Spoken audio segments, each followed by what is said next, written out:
All right. Welcome, sir. Hi. How are you doing, sir, today? Very well, Lee. Thank you for getting me over. Lovely to have you over here. Tell us about yourself, sir.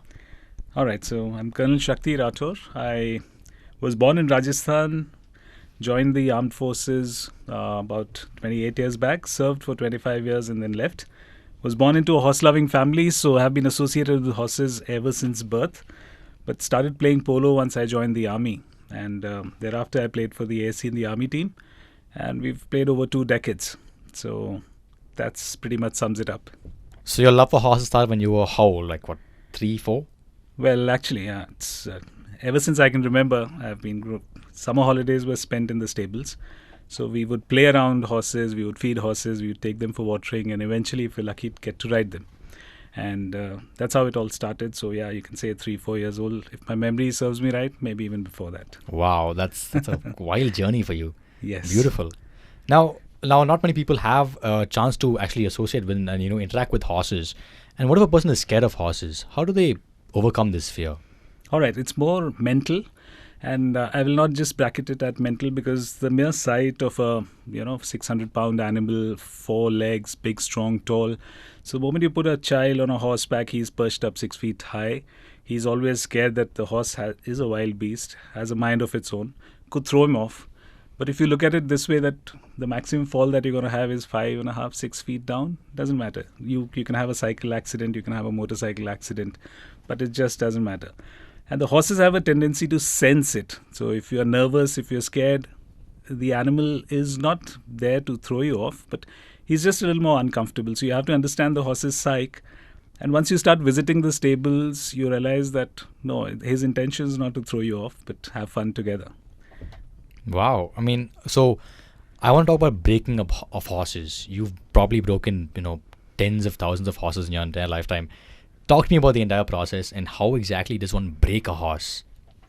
All right, so what happens is, for sporting purposes, you need to train horses. Mm-hmm. So breaking is a term which is more Western, and they pick up horses off the ranch, get them to get saddled on top and break them. So they intentionally break the spirit of a wild, free-roaming horse.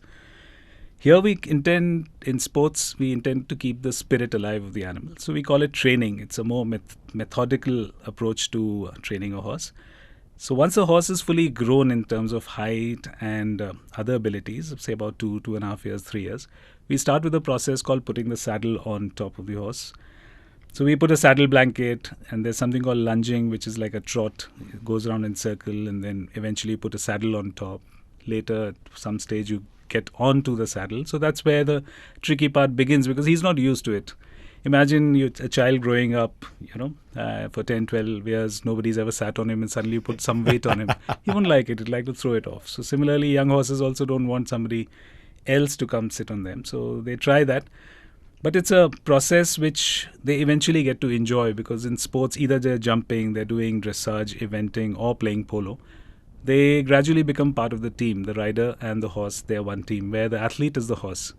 So the 80% of anything that the rider is getting accolades for, it actually goes to the horse. The credit is to the horse, because that's the athlete there and he's performing. So it takes about, I said, if 2.5 years, 3 years, we start training the horse, it takes about 1.5 years for the horse to be fully prepared to play a good round of polo. So that's hard work on behalf of the rider, trainer, as well as the horse. What is your horse called currently? What's your horse at the moment? In polo, you have a string of horses, because it's played over 4 or 6 chakkars, depending on the level of the tournament. So you need a string of about 6 to 8 horses. So there are a couple of them, and they keep changing. So, Do you have a favorite? He used to be. He lost her. Tanya was a mare called, a dark bay mare. She was a favorite. Wow. Because I kind of grew playing polo on her, and she took me places. Beautiful. Tell me about the entire tournament that's happening in Bangalore City at the moment. Awesome. So Bangalore is a place where polo is meant to be. Unfortunately, it's not yet there. 11th of August 2022, we begin with the Bangalore Polo season, and it continues till the 21st of August. Short season, 12 days. The Indian Polo Association allocates dates for the season. So they've given Bangalore this date in August. It's raining every day, and we are a little nervous about the rains getting over and not spoiling the show. But to tell you about the season in particular, there are 2 tournaments which are planned. That's a 4-goal tournament and a 6-goal tournament. And towards the end, we will have a 8-goal match. So that'll be like the pinnacle of polo, which all the best players who are coming here will get an opportunity to play. And people are most welcome to come and watch inside ASC Center and College. So the venue, that's the only venue in Karnataka, unfortunately, today. That's a polo ground. A polo ground measures about 300 yards in length to about 160 yards in breadth once it's boarded. So the venue is inside the ASC, and it is on Old Airport Road or Koramangala. You can approach it from either side. If you pin it on Google Maps, it will get you there. The gates would be kept open for people interested in coming and watching polo. So I would call upon everybody to come and watch a bit of polo. It's interesting. So it's an open event. It is an open event. We have called it by invitation only, but we'll make sure that as many people want to come, we will make arrangements for them to come in and watch. Amazing. I'm definitely going to be there because Awesome. it sounds so interesting. And I want to see the entire game, and because I've never actually watched a polo game. Oh, So I'm looking forward to it'll be an this. experience. Yes. Yeah, I can assure you that. Yes. Now, the common myth or the notion is that polo is an elite sport, right? That you need to have a horse and you need to have that experience with you. Is that still the case, or how is it going? Well, yes and no. So when we say elite, yes, because it takes logistics which are way beyond the means of very ordinary people, because you need 6 to 8 horses for an individual player. Then you need a team which has about a string of 24 horses. Then you need a ground which is like 12 football fields fit into one polo ground. Then you need to move from place A to place B. So the logistics of moving horses, veterinary, feeding, keeping. So that way the costs are heavy, and that is how I think it gets its notion of being elite. Earlier it started with the royalties who used to have their polo teams. The Indian royalties were probably the best in the world when they had their own strings of horses and teams. And thereafter it is taken over by the corporate. And some of the corporates in India today run their own teams, and more so supported by the forces. So armed forces have a few teams of their own, corporate and the royalty. So that is how it is termed as elite, and that is where it stands elite. But when you look at the players these days coming in, some kids who came to watch polo at various centers, be it Mumbai, Delhi, Jaipur, Jodhpur, Calcutta, they took a fancy for it. They started riding at riding clubs. Then they joined teams as interns, as understudies to the professional players, and eventually gone on to become professional players. So there is a chance. It's not that its gates are closed for anybody other than elite. So there is a chance. The easier option is join the armed forces and play polo. Now, also, we spoke about earlier that it's a right-handed game, actually. Right. Yes. So if you're left-handed, are you in a shortfall by any chance?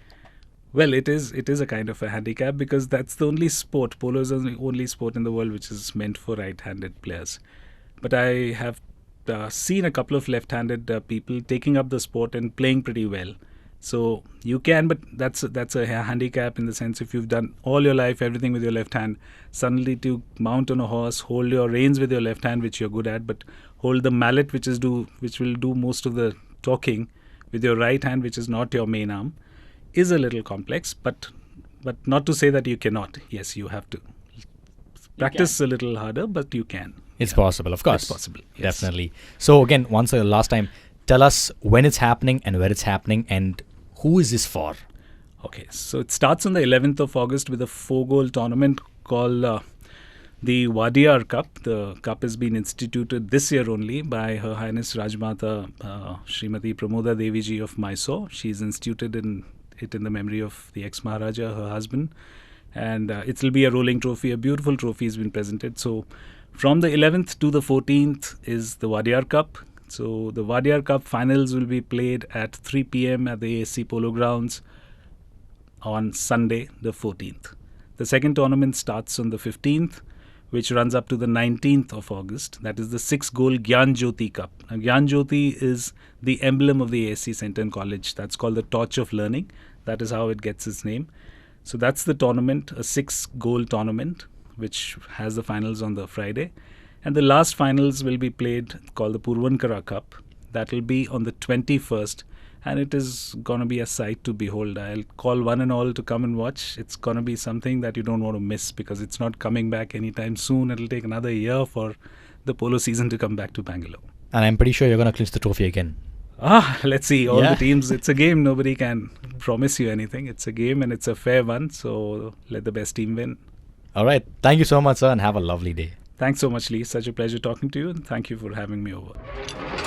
94.3 Radio 1.